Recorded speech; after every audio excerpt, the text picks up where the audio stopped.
Well, welcome class. We are now going to go over vertebrae.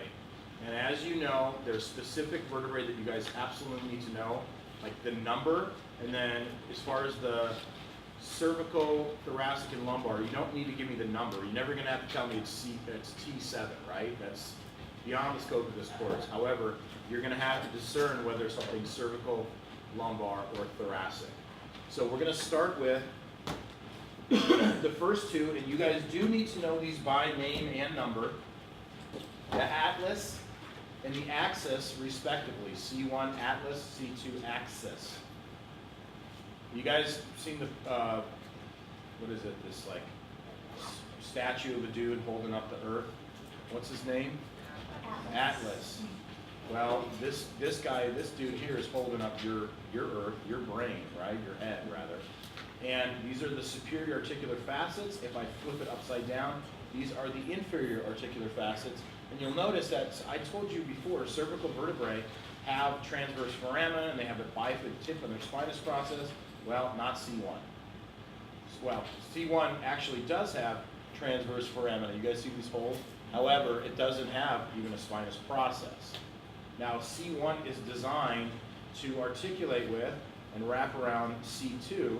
And that C2, again, is a special vertebrae because, again, what this does, look, this provides this rotational or pivot type of action that you see. And C2 has this finger-like process that sticks up that's called the dens, aka odontoid process, depending on what book you're looking at. That finger-like process, again, what you're missing here is there's a ligament that surrounds this so it doesn't allow, for this type of movement to take place.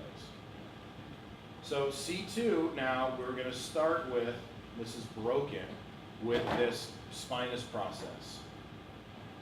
If we move on to C3 all the way down to C6, if we move from C3 all the way down to C6, not C7, C6 is C3 to C6. You guys see this? This is now a cervical vertebrae, typical cervical vertebrae, bifurcated spinous process.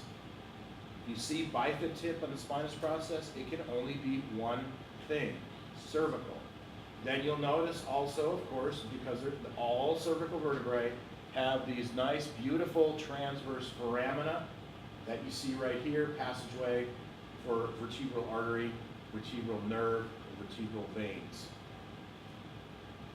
Very small centrum or body, okay, vertebral body. And you'll notice that the cervical vertebrae has a very large vertebral foramen because we have a lot of nerves going through the neck, more so than we have going through the lumbar or thoracic regions, right? We're adding to nerves as we go up the spinal cord. Think of nerves as wires. You add to wires, the bundle of wires are going to get thicker. Then we have the thoracic vertebrae here and the lumbar vertebrae.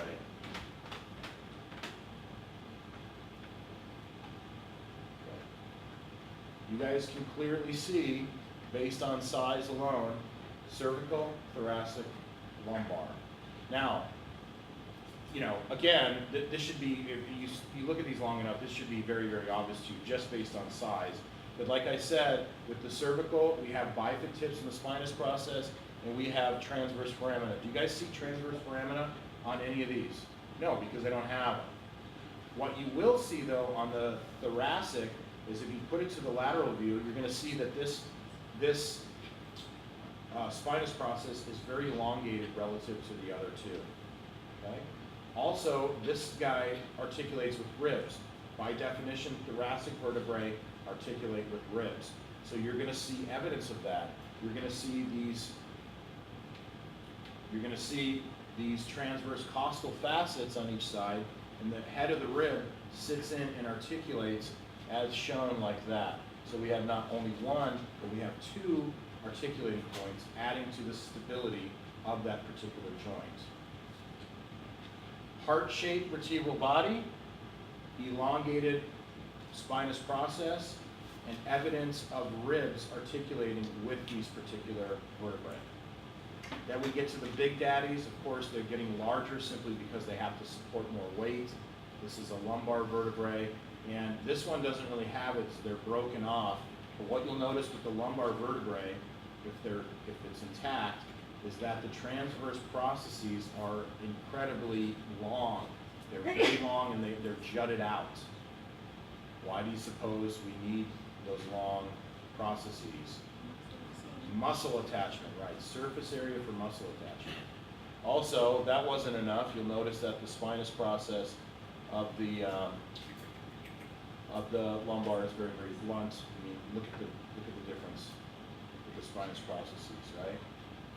Okay, and that's it. Okay, you also need to know about the sacrum, of course. I'm not going to show you.